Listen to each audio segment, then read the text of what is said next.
আসসালামু আলাইকুম ভিউয়ার, আজ আপনাদের জন্য থাকছে পারফেক্ট ভুনা খিচুড়ি রেসিপি। তাহলে চলুন দেখে নেই কি কি উপকরণ লাগছে। খিচুড়ির জন্য প্রথমেই লাগছে পোলোয়ার চাল 4 কাপ, মসুরের ডাল 1 কাপ, মুগ ডাল 1 কাপ, পেঁয়াজ কুচি 1 কাপ, কাঁচামরিচ 10 থেকে 12টি, ধনিয়া পাতা কুচি পরিমাণ মতো, পেঁয়াজ বাটা 2 টেবিল চামচ, আদা রসুন বাটা 4 চা চামচ, আস্ত জিরা 2 টেবিল চামচ, 2টি তেজপাতা, 6টি এলাচ ও 4টি দারুচিনি। হলুদ নেব আমি এখান থেকে 1 টেবিল চামচ, মরিচের গুঁড়া নেব 2 টেবিল চামচ, ঘি নিব 1/2 কাপ এবং লবণ পরিমাণ মতো। তাহলে চলুন রান্না শুরু করা যাক। প্রথমেই আমি মুগ ডালটাকে একটু ভেজে নিব, যাতে করে খিচুড়িতে খুব সুন্দর ফ্লেভার আসে। এই জন্য চুলায় আমি একটি ফ্রাই প্যান বসিয়ে দিয়েছি। এবার তাতে মুগ ডালটা দিয়ে দিচ্ছি।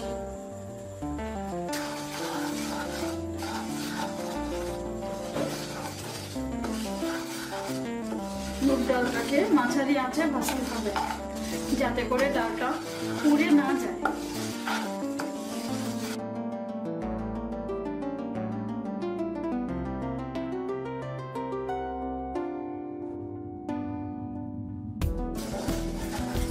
নাড়তে থাকতে হবে অনবরত, অন্যথায় সবগুলো ডাল সমভাবে ভাজা হবে না। মুগ ডালটি ভাজা হয়ে গেছে সেটি বোঝার কারণ, ডালটা ভাজার সময় যখন মুগ ডালের একটা স্মেল আসবে, সুন্দর একটা স্মেল, তখন বুঝতে হবে ডালটা ভাজা হয়ে গেছে। তো এখন আমি ডালটাকে চুলা থেকে নামিয়ে নিই।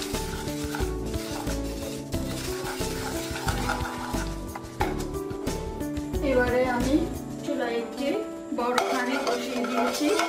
এবারে আমি এতে পরিমাণ মতো তেল দিয়ে দিব। তেলটা একটুখানি গরম হয়েছে, এবার আমি মশলাগুলো দিয়ে দিচ্ছি। দারচিনি দিলাম, তেজপাতা দিব, তেজপাতাটা আমি মাঝখান থেকে ছিঁড়ে দিচ্ছি। এলাচ দিয়ে দিলাম, আস্ত জিরা দিয়ে দিচ্ছি। মশলাটা একটু ভাজা হয়ে গেছে, দেখতে পাচ্ছেন কেমন গোল গোল বাবলস উঠছে। এই পর্যায়ে আমি একটু নেড়ে দিলাম।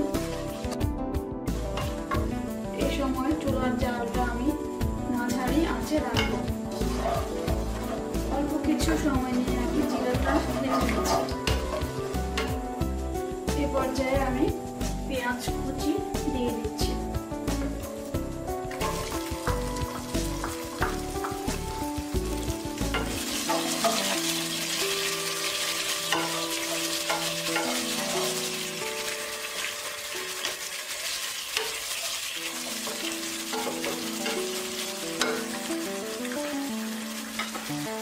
পেঁয়াজটাকে আমি হালকা ব্রাউনি করে ভাজবো।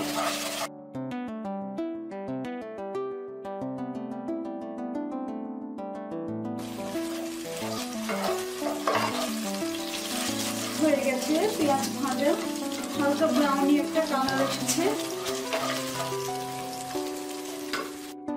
অল্প একটু পানি দিব।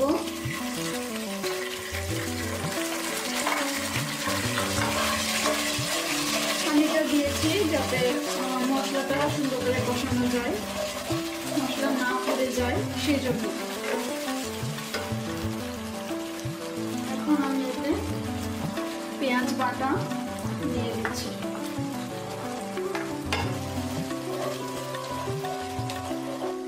এক টেবিল চামচ হলুদ গুঁড়া দিয়ে দেব।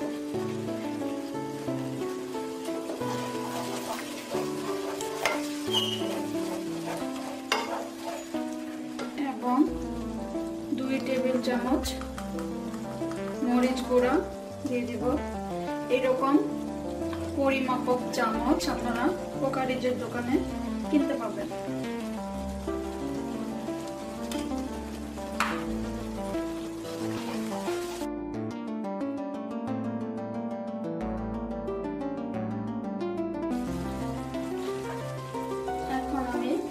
রসুন বাটাটা দিয়ে দিচ্ছি।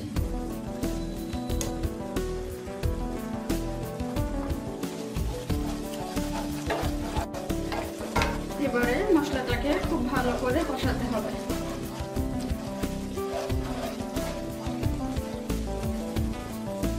যখন দেখবেন এরকম উপরে তেল ভাসছে তখন বুঝতে হবে মশলাটা কষানো হয়ে গেছে এবং পানিটাও শুকিয়ে গেছে।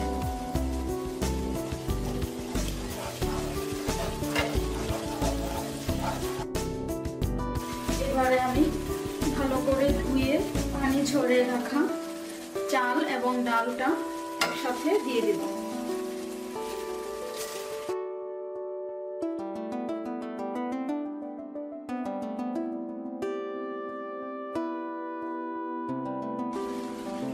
এখন আমি চালটাকে এভাবে ভেজে নিই।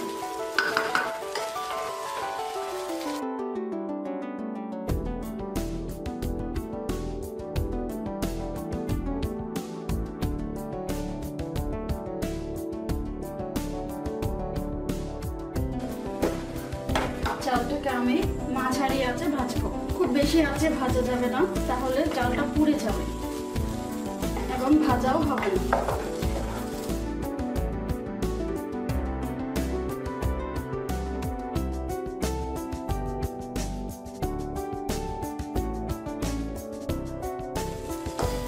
ভাজা হয়ে গেছে চালটি, আর ভাজা হয়েছে সেটি বোঝার উপায় হলো চালের কালারটা সাদা সাদা হয়ে এসেছে এবং যখন আমি নাড়া দিচ্ছি তখন একটা শনশন শব্দ হচ্ছে, অর্থাৎ চালটা খুব সুন্দর করে ভাজা হয়ে গেছে।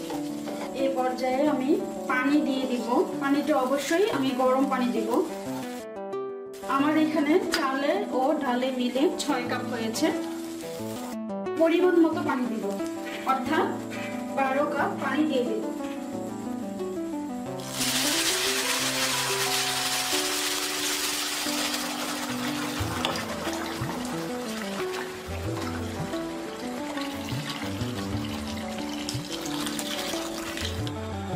হয়ে গেছে পানি দেওয়া। এবারে আমি স্বাদ মতো লবণ দিয়ে দেব।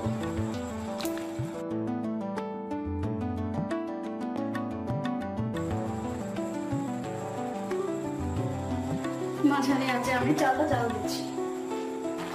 চালের পানিটা যখন এমন পর্যায়ে চলে এসেছে তখন আমি চুলার জালটা কমিয়ে দিচ্ছি এবং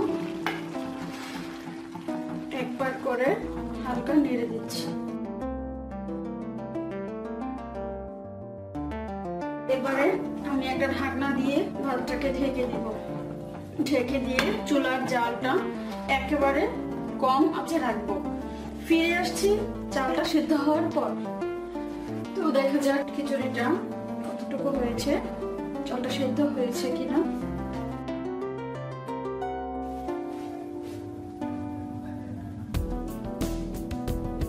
পৌনে সিদ্ধ হয়েছে। তো এই পর্যায়ে আমার একটু নেড়ে দেওয়া উচিত, অর্থাৎ নিচের ভাতগুলো উপরে এবং উপরে একটা নিচে করে দেওয়া উচিত, অন্যথায় পুড়ে যেতে পারে।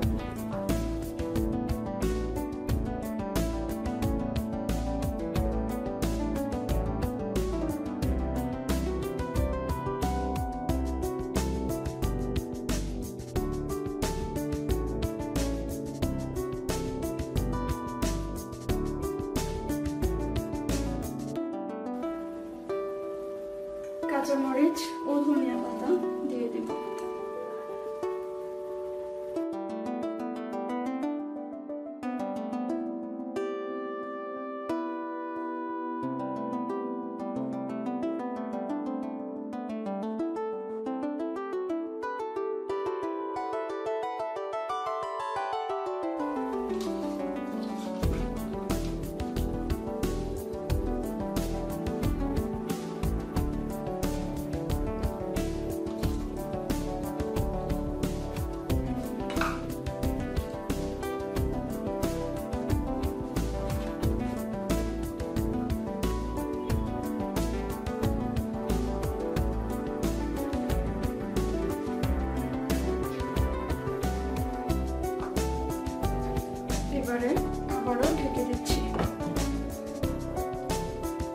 ফিরে আসছি 5 মিনিট পর। 5 মিনিট হয়ে গেছে।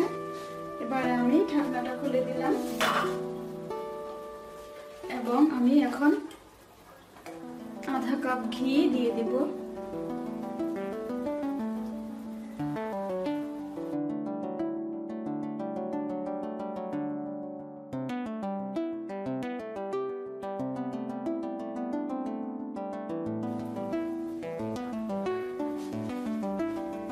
এবারে আমি একটুখানি উল্টে পাল্টে তারপর খিচুড়িটাকে নামিয়ে ফেলব।